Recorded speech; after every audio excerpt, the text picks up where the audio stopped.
Hey there, tobacco lovers.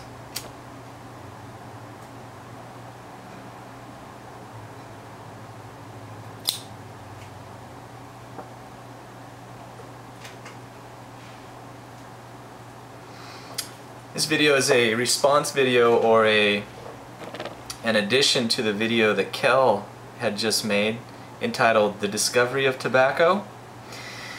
And Kell is asking the question and hypothesizing about the manner in which tobacco may have been first discovered and begun to be used. And coincidentally, I just picked this book up a couple days ago, A History of Tobacco, first published in 1932. And the first chapter is indeed on the religious history of tobacco. And the oldest actual records of tobacco being used come from the Mayas and the Aztecs, and they held it so central to their culture that it is, it's in all the hieroglyphics and traditions, ancient traditions. And they talk about, let me see if I can find this passage real quick. Here it is. It's a short one. I'd like to read it to you. It illustrates just how important and central tobacco use was to the Aztecs.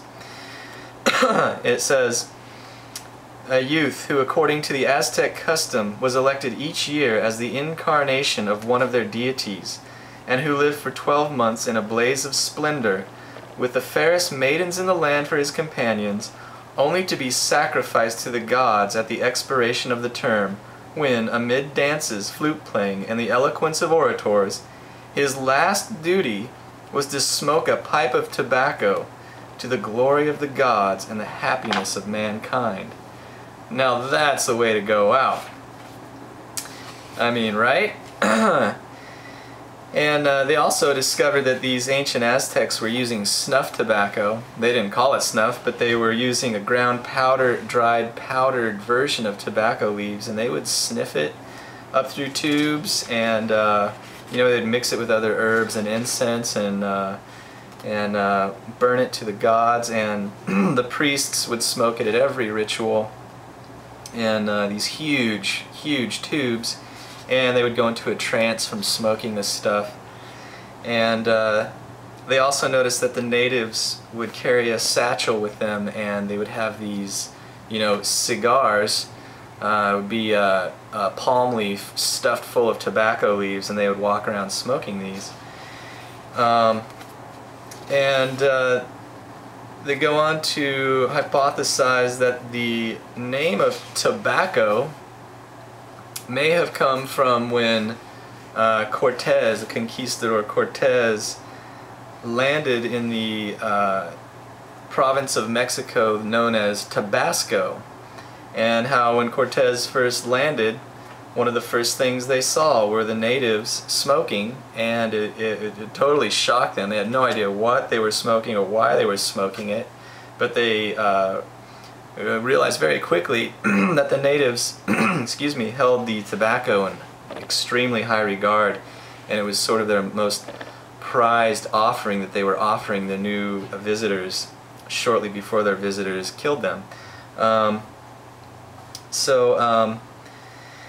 That's just one theory, and they sort of back it up by saying that it's one of the oldest known cultures, and they have the ancient ruins and a very advanced civilization that would have been much older than the ruins are speculated to be, more than 2,000 years. So they would have, these people would have been very in touch with their surroundings and every material and everything growing around them, and they would have definitely experimented and discovered that it smelled great, tastes great, and gave you a nice effect. So that's just one theory on the origins of tobacco and how it became a broadly used plant. I tend to think that since tobacco grows in subtropical and tropical regions around the world, there were probably several cultures that discovered it in the same fashion, and indeed the same way people would discover fire, you know, accidentally, and then it goes from there. So I thought that was just an interesting tidbit. Hope you guys found it interesting as well. My pipe is out. I'm going to load a new one and do some more videos. Thanks for watching. Sweet smoke. Peace to you, my friends. We'll see you next time.